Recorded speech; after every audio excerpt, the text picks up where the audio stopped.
꽃이 피는 봄이 오면 가장 먼저 바빠지는 곳이 있습니다. 바로 양봉 농가인데요.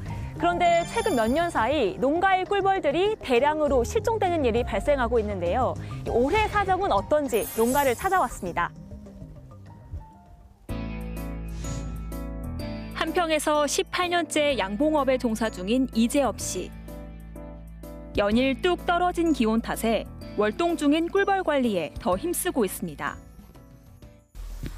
네, 안녕하세요. 예, 안녕하세요. 지금 어떤 작업 중이세요? 예, 지금 봄철이라 날씨가 차가워요. 벌 해자제 새끼를 낳으면은 융화가 되거든요. 그래서 안에는 굉장히 따뜻하게 해놨어요, 지금요.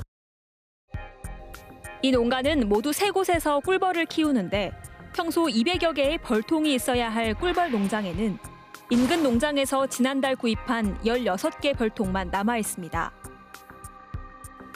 보통 벌통 1개에 10,000마리에서 30,000마리의 꿀벌이 활동하는데 현재 남아있는 꿀벌 수는 한눈에 보기에도 턱없이 못 미칩니다. 활동량도 현저히 떨어지는데요.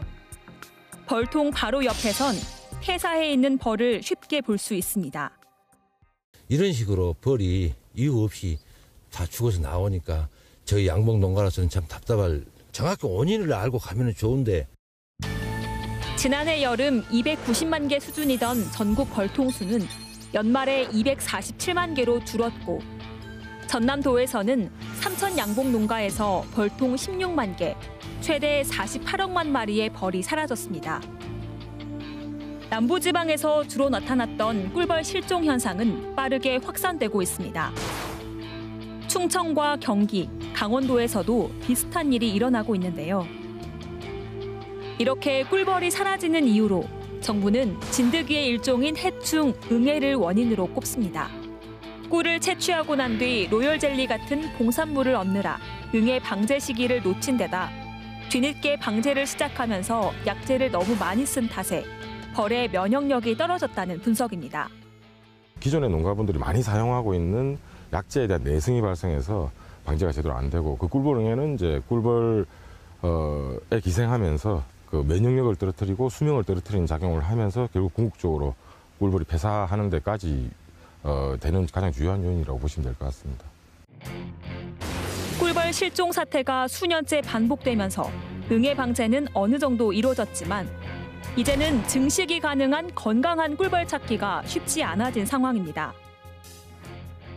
벌을 키워야 되는데 올해는 어차피 벌을 구할 수도 없고 해서 거의 나머지 벌이라도 열심히 해가지고 하여튼 예전에 그 양대로 키우려고 지금 계산하고 있는데 그 벌이 될란가 모르겠습니다. 전남도는 지난해에 이어 올해도 양봉 생산 기반 회복 긴급 예비비를 지원하기로 했습니다. 꿀벌을 지키고 수확도 늘릴 수 있는 2020년 개발된 스마트 벌통 농업 현장 보급도 이루어지고 있습니다. 벌통 내부의 벌이 이제 최대한 잘 살 수 있게끔 벌통 내부 환경을 개선시켜 줄 수가 있는데요. 특히 추울 때는 안에서 열선이 자동으로 작동을 하고 또 날이 너무 더울 때는 안에 팬에서 자동적으로 환기를 시켜줄 수가 있고요. 실제 스마트 벌통이 시범 설치된 논산시의 한 딸기 농가에서는 벌의 수명도 늘어난 것을 확인할 수 있었는데요. 벌의 수분 활동이 왕성해지면서 딸기 수확량도 10에서 20%까지 늘어날 것으로 기대하고 있습니다.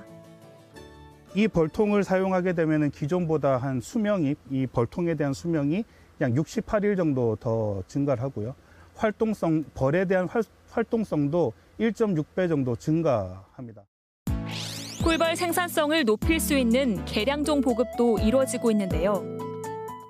계량종 꿀벌을 생산할 수 있는 꿀벌 증식장을 전남도 등에 보급할 계획입니다.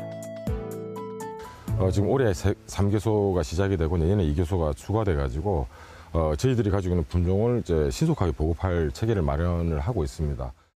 수년째 반복되는 꿀벌 집단 실종 사태를 마냥 지켜봐야만 했던 농민들은 정부 당국의 지속적이고 장기적인 대응책 마련이 절실하다고 호소하고 있습니다. 왜 벌이 빠져나가는가, 왜 폐사가 됐는가, 그걸 근본적으로 알았으면 좋겠는데 원인을 모르는 게 좀 답답할 뿐이죠, 농가들은요. 그런 걸 연구진이 좀 많이 이렇게 해가지고 했으면 하는 바람입니다. 찾아가는 K였습니다.